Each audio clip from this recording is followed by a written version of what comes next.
It's VB MMA picks for UFC Fight Night. Vegas 59, Santos versus Hill this Saturday night, August 6th, from the Apex in Vegas, with the man himself, VB, joined this week by Grayson Betts.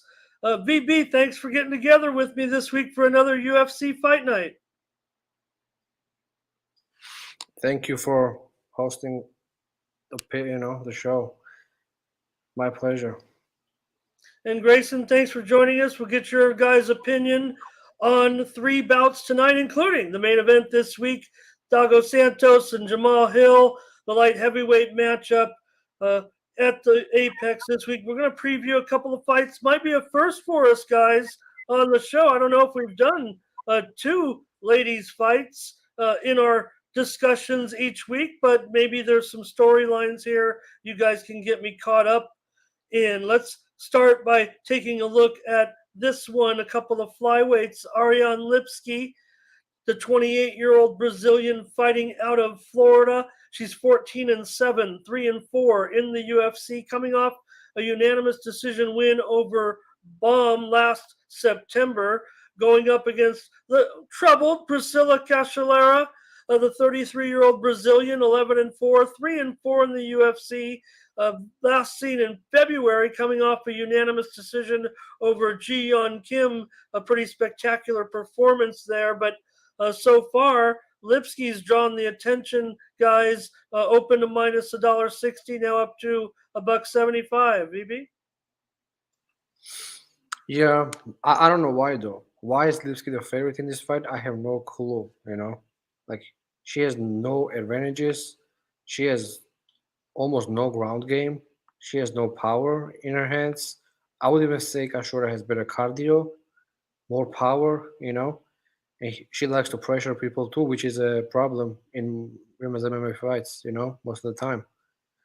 I really like the line on Cachoeira, and I really didn't like what I saw from Lipski the last time when she fought Bendy Bam.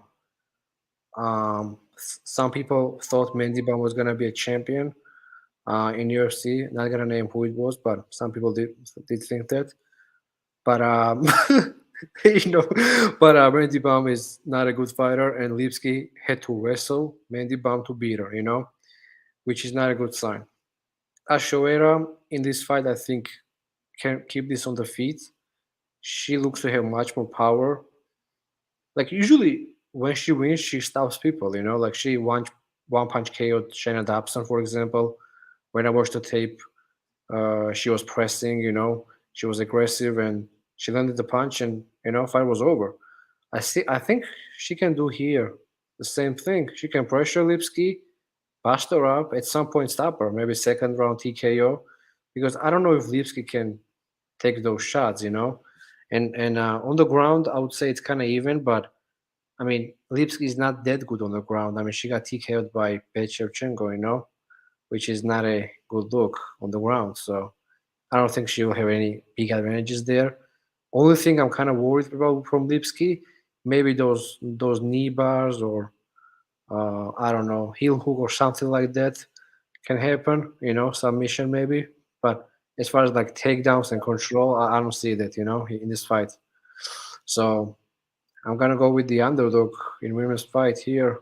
I usually like to have a dog in women's MMA, and I'm gonna take the under too. This line is 175 right now, which is still very good. It's only like a little bit less, so 175, 185, whatever you have, you gotta take it. I mean, it's just yeah, I still see Cachoeira TKO, but if somehow Lipski wins, it may be a submission or some knee bar or something like that. Let's hear from Grayson what you think. Yeah, I think that Cachoeira is definitely the side here. I took some of her at plus 155. I think, obviously, on the physicality level, she's got some big advantages just in terms of durability, willingness to go forward, the way she can take a punch without being phased. Obviously, never been knocked out in her professional career. Meanwhile, Lipski's been finished by strikes 3 times. I think that Cachoeira actually has some pretty intelligent pressuring skills. Her footwork to cut off the cage is halfway decent. She's kind of like a female John Lineker, the way that she's going to wade into the pocket and throw fire while cutting off the cage. And I don't think that Lipski has the cardio or footwork to stay away from her for 15 minutes. So I think while Lipski could have some solid moments early, and she could potentially be live for some sort of club and sub with like a straight shot into a back take type of deal, I think that ultimately Cachoeira is going to find her and finish her at some point. All right, VB. So we got Cachoeira at Yeah, I want to ask 155 Grayson and under. Yeah, one go ahead, question. guys. Yeah, Grayson, would you take Cachoeira if she was like, let's say, plus 110? I think I would, honestly. I maybe not a very big position, just because the edge is pretty minuscule. I don't think you can comfortably favor Cachoeira big, just because her style of fighting is so reliant on taking punches to the face. But I think live could also be a very interesting angle here. If Lipski can look good for the first few minutes, I just don't see her sustaining it. But yeah, I think I would take it, because I think ultimately I put Cachoeira closer to 55%. Yeah, I would agree with that. I would even say maybe a little higher, like even 60. Because, I mean, if Lipski had more power and clean striking, I could see her doing something. But, I mean, she's basically slower, like in some ways. She sometimes just freezes, you know what I mean? Which is not a good thing against Cachoeira. So, yeah. All right, let's take a look. We're going to look at another ladies flyweight bout. This one with some special implications. You guys can get me caught up to speed on where we stand, because this is the Ultimate Fighter 30 final between 34-year-old Brogan Walker-Sanchez from California, currently fighting out of Guam. 7-2 career record, was 3-2 in Invicta. Most of her work coming there. Meanwhile, Juliana Miller, 33-year-old from right here where I'm at, guys, in San Diego. She's 2-1, also with Invicta experience, a 1-1 record. And of course, these two obviously both won a couple of scored exhibitions to earn this bout. Grayson can take it away for this one. All right. First. So Juliana Miller, I believe she's got some good physical advantages here. She's the younger girl. She's going to be the taller girl. She probably is equal, if not a bit longer in reach. She's super durable, and her cardio is off the charts. I think that she's just going to out tough Walker-Sanchez here. I think that she could start a bit slow, given that her hands are not the cleanest, and Sanchez has definitely a big edge in the boxing. But I think that ultimately Juliana's going to be able to push her against the fence, find some back takes, and win rounds. I don't know if she'll finish Sanchez. If she does, it would be a submission late. But I think that she's got advantages on top in the grappling, on bottom in the grappling, and she's just a more tenacious fighter in the clinch, who I think we know what we're getting. We're going to get a dog who's going to go forward and fight for our money. Yeah, you said the best, One thing Juliana always does, no matter win or lose, she fights for her money. She doesn't give up. If she's down 2 rounds, if she's up 2 rounds, if she's 1-1, she's going in the third round to do her job, She's never really discouraged and, oh, I'm only done, She's never like that, which I love. And the Ultimate Fighter this year were kind of, not too entertaining, but there were some good fights, and Miller was the one who had the eye on early, And from heavyweights, there was no one really, but from women's flyweights, I think these two girls were the best, and they ended up in the finals, So, I mean, Sanchez is a good striker, but I mean, she doesn't really have that one punch knockout power, which is not the, I mean, if she had one punch KO power, I would be worried that Miller gets caught and gets knocked out before she even wrestles or anything. But Sanchez has a lot of decisions, and she can't really knock her out, Like I think she will land actually, but she will not land anything very significant, which can like change the fight. You know what I mean? Um, I just don't see a finish from Sanchez. If she wins, it's gonna be like close fight decision. You know what I mean? I just don't know if she can hurt me neither. I even think the first goal Miller fought, kind of similar to Sanchez in a way with her power. Um, I would even say that that girl Guthrie was even harder, hitter than Walker. Did you see the first fight, Grayson, with the Guthrie and Miller? Yes, And don't you think that that girl was actually a better striker and a cleaner striker than Sanchez, even harder puncher? definitely has more pop in the shots. Like Sanchez, I believe she's only finished one girl with strikes throughout her entire career, and Juliana Miller, obviously super tough. So it's just tough to see that path. Yeah, exactly. She can finish even people who usually get finished. You know what I mean? And Julia Miller is super tough, and she wrestles, and I don't even think on the ground it's a close fight at all. Like if Julia gets her down, she's gonna take her back. She's gonna maul her. She's gonna take her down over and over again. She will maybe even give her like stand ups to just take her back down for just cardio. You know what I mean? I would think that if Middle like wins the first round, she should be like minus 800 after that because Walker won't make any comebacks. Usually Walker loses the second round a lot in her career. You know what I mean? And Miller kind of wins the third round all the time. So I mean, I don't think like how can Sanchez win if she can't get the first round, And also she doesn't really hit her, so she can't make a comeback and knock her out. So I mean, it's gonna be a tough fight for a Walker if she has the tough first round. And I can even see like rear naked choke or some kind of submission from Miller. And the line has actually got better since I posted the bet. It's minus 110 in some spots. I think I got like minus 115 or 120, don't remember, but the line is great in my opinion, and it will. I think it will move back up. I think this is just good time to bet Miller. But it's hard to say because last week I was wrong on a lot of lines. I thought I had the good lines, and then they moved, and I got crushed, kind of. But this week I think Miller is, pretty good play right now. Even like it's Wednesday, so I think you should take him. I mean, uh, sharp money should be on her. I don't know. I don't see how anybody would bet Walker big. You know, I just don't. What's more significant, guys, real quick before we move on? Do you look at the show itself, the Ultimate Fighter, the training, the teams themselves in the handicap for something like this, or would you rely upon obviously Invicta, a very respected organization, uh, Will Walker-Sanchez 5 fights there, Miller with a couple of fights there.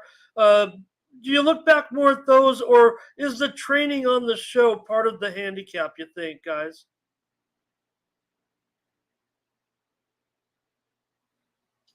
Yeah, I mean, I think that the Ultimate Fighter really matters. A lot of people they became better fighters after the show. They had the good coaches like Nunes and Pena. So um, I think Miller definitely improved more in the house than Walker. And actually Miller had a loss to a girl who she then beat in Ultimate Fighter as well.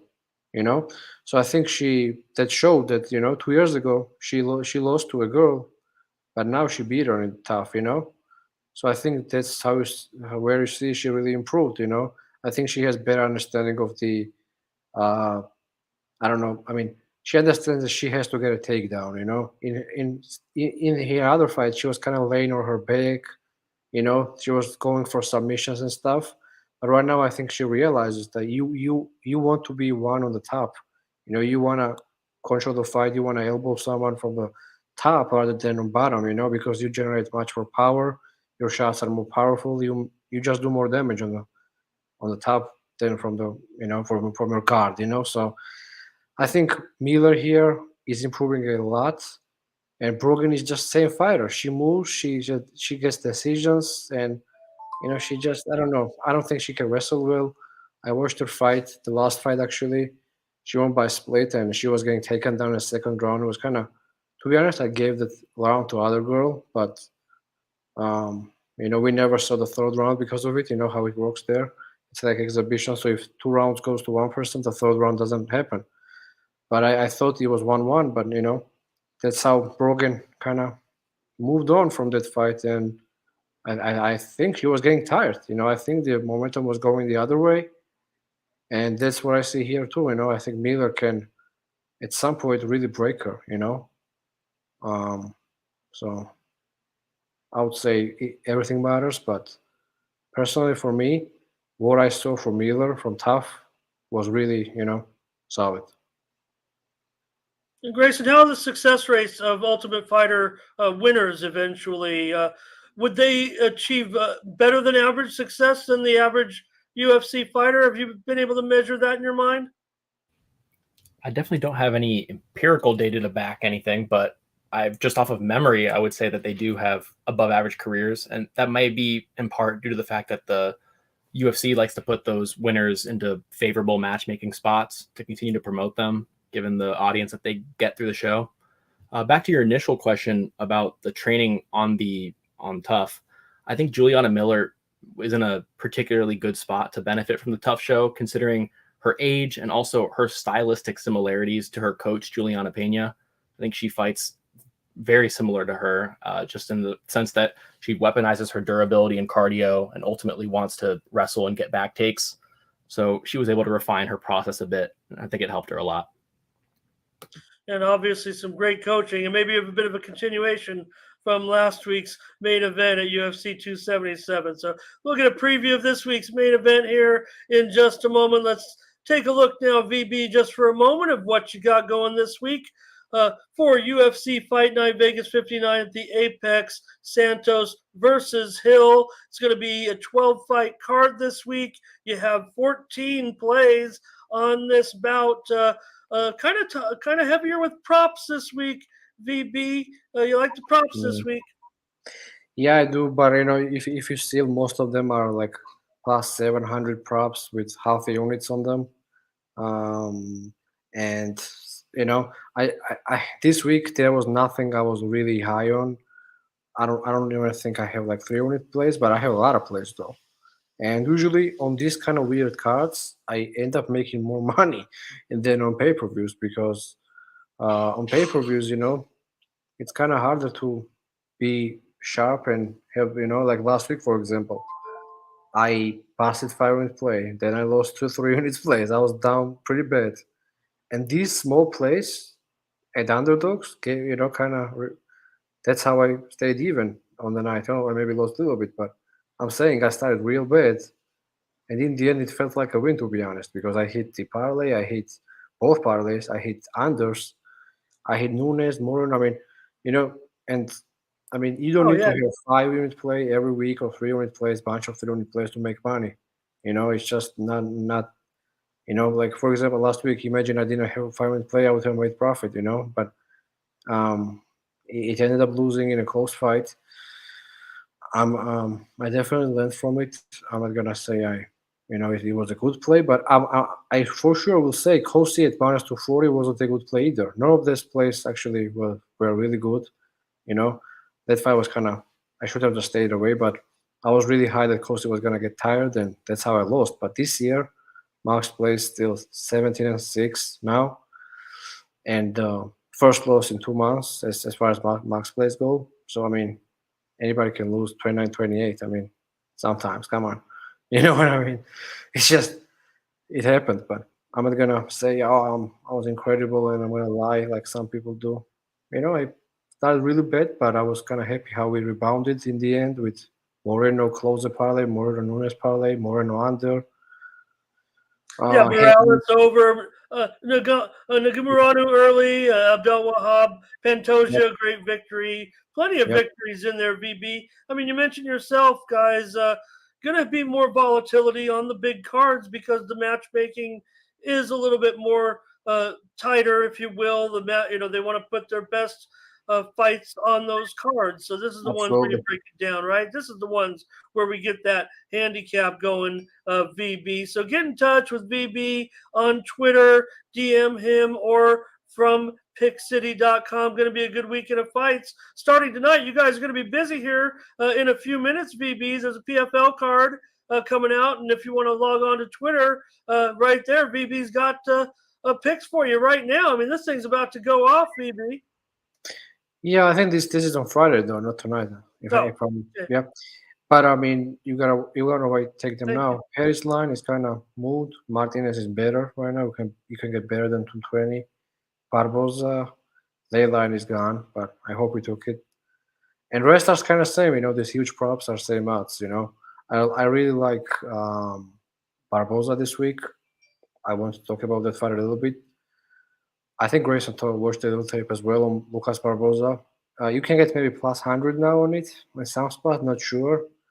Haven't looked, but most of these fights right now are really um, getting bet on. Even the other side, like for example, Hendricks, I think is gonna be bigger underdog, but I took him by TKO at plus 700, and I even kind of hedged with Hamlet in round 2 because I think he can get a submission in second round. Silvera decision is one of my favorite plays also probably. I almost did 2 units on that one, but I still did one because Silvera usually finishes people. But I think Omar is a tough guy to finish. So good card there. Today I did one more play, the last one under. And some good fights. Even like on the show, I think we picked Stevie Ray last time. He did win, but this time I'm picking Paris actually. I thought he was doing well before the submission. So a lot of good stuff there. And I want to know what Grayson thinks about Barboza and his opponent. I think his name is, let me check, Umarov, or kind of Yeah. hard to I pronounce. did do some tape on that one actually, VB. I went back and watched a lot of Barboza's professional jiu-jitsu career, and I think that a lot of professional jiu-jitsu players don't transition over to MMA very well because of their style of play.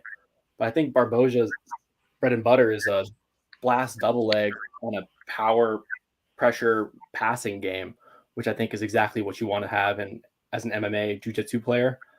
As far as his opponent goes, he's an okay fighter, but he's not overwhelmingly talented in any range. I don't think his wrestling is incredible. I don't think his hands are incredible. And he throws a lot of spinning attacks where I think Barboza could find opportunities to take his back.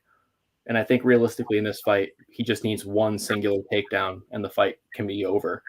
The levels difference in jiu-jitsu is some of the biggest you'll see in all MMA.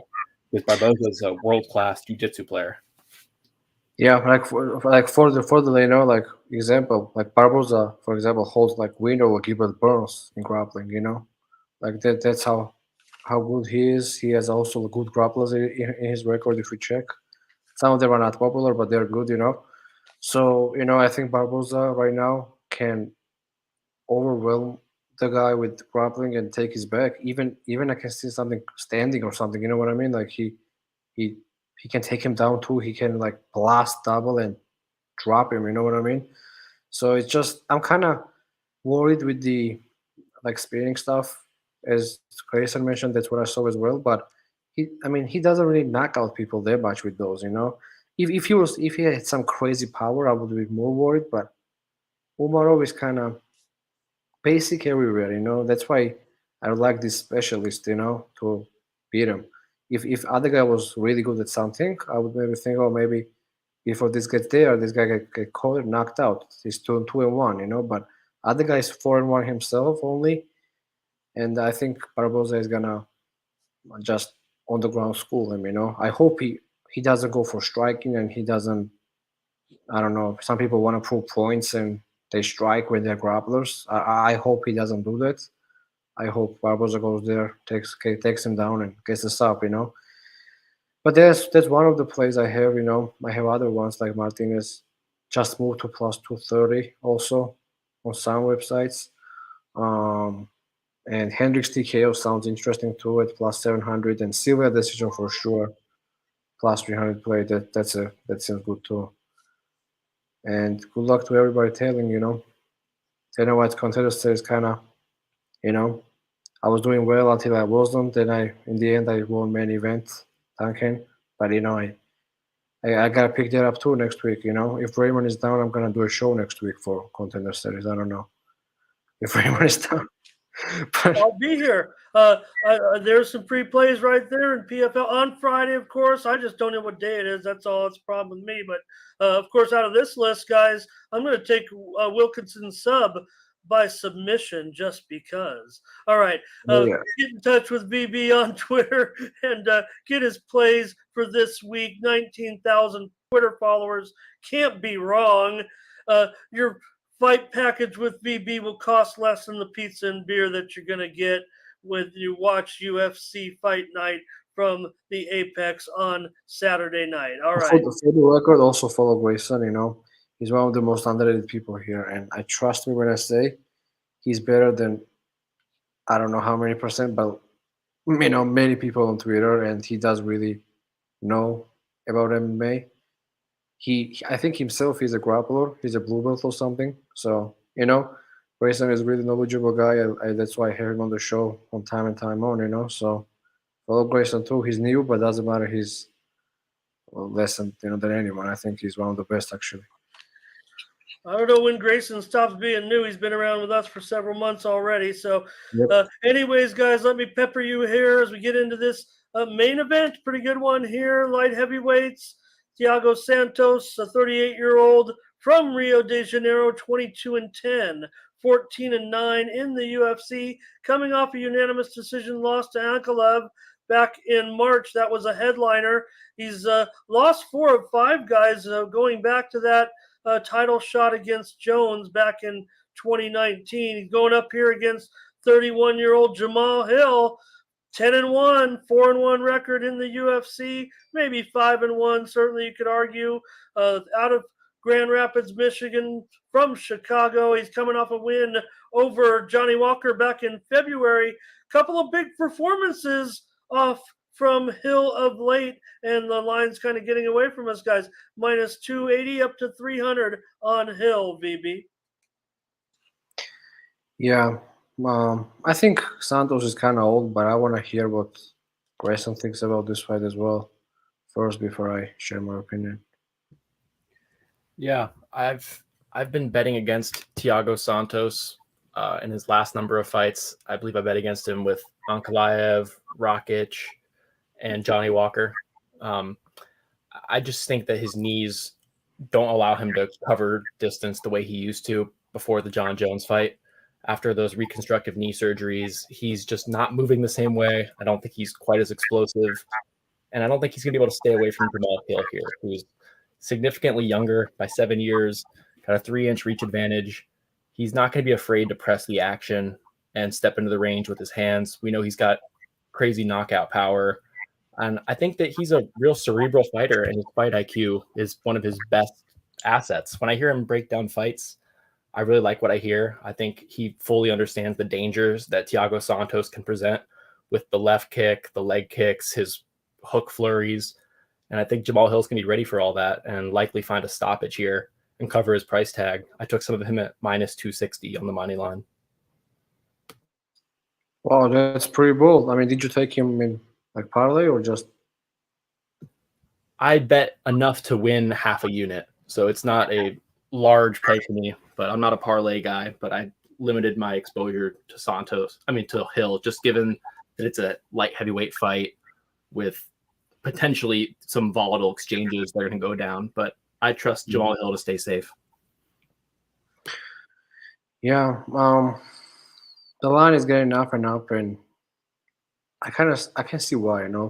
He's fighting a guy who used to be good, but that's the problem. He used to be good. I don't think he's the same guy who fought Johnny Jones, who stopped Hermanson, and who knocked out freaking, I don't know, like he knocked out like a lot of people with one punch. Like the knockout over Manua, like when Manua drops, like, on his damn knee, like, in the face. He was brutal, this guy is a hammer, like, for real, but after the John Jones fight, he was out for a long time. He came back and against Walker, he had a terrible performance. I bet him there, but I was not happy. I thought he would finish Walker actually, and we also saw Walker get knocked out by Hill. So that kind of says like where these guys are. Santos was able to beat Walker because of experience. You know what I mean? But Hill just went in there and knocked him out. Like poor Walker turned into a meme after that loss. Where he got knocked out. Um. So I mean, what else is there to say? This is a new hungry guy coming to take Santos's spot, and Santos again, he really is a great fighter, and he really is a hammer, and he had a great career and a lot of highlights. But I mean, age at 38 years old, big injuries, and kind of inactive too is a problem. It's just, I mean, I can see him landing some crazy head kick or body kick, which can hurt Hill. But other than that, that's maybe his only path. I think Hill's boxing is really clean. He can defend himself quite well when it comes to hands. He can move. His straight shots are deadly. His overhands are really, really awkward and powerful. Um, Johnny Walker would agree, and also when Santos got knocked out, he was moving backwards and he got hit by David Branch there where he was moving back. I'm kind of, if I remember, it was right on the right he was moving, and I think he's gonna run. He's gonna run into freaking Hill's overhand or something. He's gonna get knocked out too. I don't know if it's gonna be early. Like people think, oh, it's like 10, 20 seconds till he's gonna finish. I don't know. It may go into like second, maybe third round. So you have the underline there, which is like 3.5, right? 3.5 at what odds? Minus 175 or? No, I think, guys, I might have a typo on that, VB. Let me give you the current total on that fight. I'm currently showing it as 2.5 under 85. 2.5. I just have a typo there. It's Yeah. 2.5 under minus 185. Probably 175 when I typed it in. Fix that for you. Go ahead. You were going to comment on the total? Yeah, I was actually really close to betting under, but then looked back at Hill's fights and he has some decisions. When people aren't going out the first round, he usually goes kind of late. Like he even like has decisions over kind of low level competition too. But I think the last few years he's been better. Than that. I think he now kind of knows how to be precise with the strikes, and if he lands, it's a problem most of the time. Like even Jimmy Crute has never been knocked out like that. Like that was actually absolutely like devastating. Like that was actually stunning, to be honest. Jimmy Crute was actually a big prospect, and the way he handled Jimmy Crute, that was pretty good. I mean, who does that? Usually on that kind of level. It's just even against Paul Craig, he was doing okay, but then he got caught in a freaking triangle, which happens against Paul Craig. But I think Hill right now is a younger guy, which is a big thing in this fight, and he wants it more at this point, in my opinion. I don't think even Santos is even like thinking about title right now at all. He was fighting for a job last time against Walker, and he barely won. So then he lost to Alcala, which not a shame. Alcala was a stud, but even in that fight, he landed one punch the whole fight, and he almost finished Alcala. Let's be honest, but I mean, like you are betting on a puncher's chance. Then, if you're betting Santos at this point, he can't really move. You can almost never expect Santos to win decision at this point against a good level fighter. Yeah, so I mean, I would say minus 300 kind of too high, but I mean, I'm still going with the Hill. I think Hill is gonna stop him. And some people are suggesting submission, which I can't see. I see KO, but if if he gets up, so be it. I really don't care. I have Hill in parlay, so I have Hill and one other guy in parlay actually, and that's all I did with this fight. I was really close with the under, but remember we actually took Walker and Hill under pretty big last time, and it cashed. But in this fight, I stayed away. If I got better odds, like even maybe, maybe I would take it. But -170 is kind of fair, So I don't really see a lot of value there. It can still hit though, but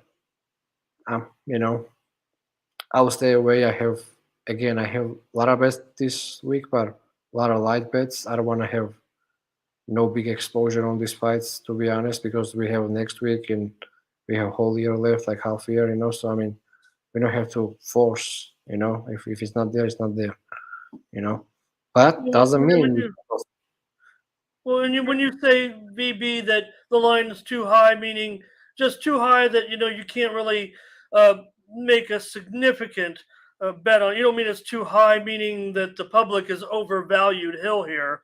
You certainly have Hill in your mind as a $3 favorite, or maybe even better, or around there. Would you say? Or do you think it should be lower? Like you actually do respect Santos's chance to find a way that could keep his odds lower. That's all I'm saying.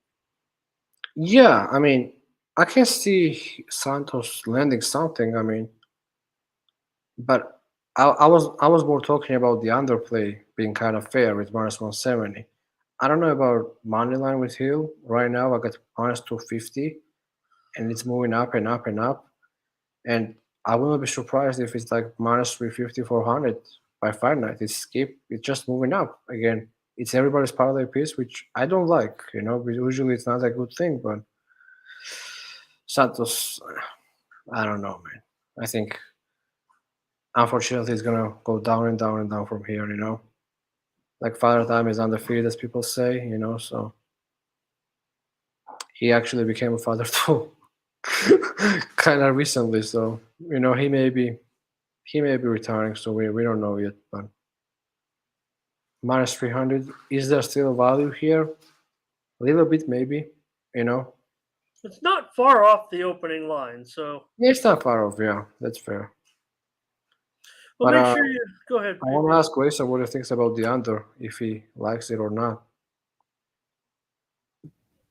I mean, it has all the makings of a fight that's going to go under, in the sense that Jamal Hill's going to press the action and Thiago Santos is a banger who can be put out, but it's a juiced up number. It's not really my style of play, so I'm personally going to pass on it. Yeah, that's my problem. Juiced up number. If it was even, maybe, but that's why I asked. I mean, I was considering guarding, but I mean, if it goes down, I would consider again. But I mean, he has some decisions in there, in his fights. So, you don't want to be paying 5 rounds with Daquan Townsend back in the day. Yeah, 3 rounds in UFC too. Like he fought that Serbian guy. What's his name? Darko, I think. Yeah, he grappled to stay in there for 15 minutes, but still, he made it. Yeah. So I mean, maybe maybe like most likely outcome is like Hill 3rd round TKO.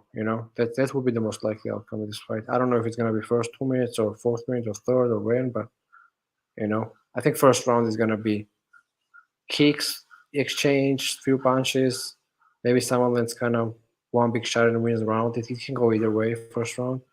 After second, I think he's gonna just pick him apart, with body kicks, good boxing, and movement. All right, VB, Grayson, thanks a lot for the preview of these 3 fights. Make sure you get in touch with VB if you want his fight card package for this Saturday night's MMA card on ESPN Plus, UFC Fight Night. This is going to be a good one, guys. Santos versus Hill, and VB sounds like I'll catch up with you twice next week, and I want to invite both of you to take me next week to the card. It's here in my town, so I expect to see you guys on a plane. Get out here, and maybe we'll cover next week. Obviously, you're going to tell me how maybe Dominic Cruz, as an underdog in his hometown, can somehow find a way against Vera. So we'll catch up with you again next week, guys. VB, Grayson, thank you so much. And we'll hear from you again next time for more VB MMA picks.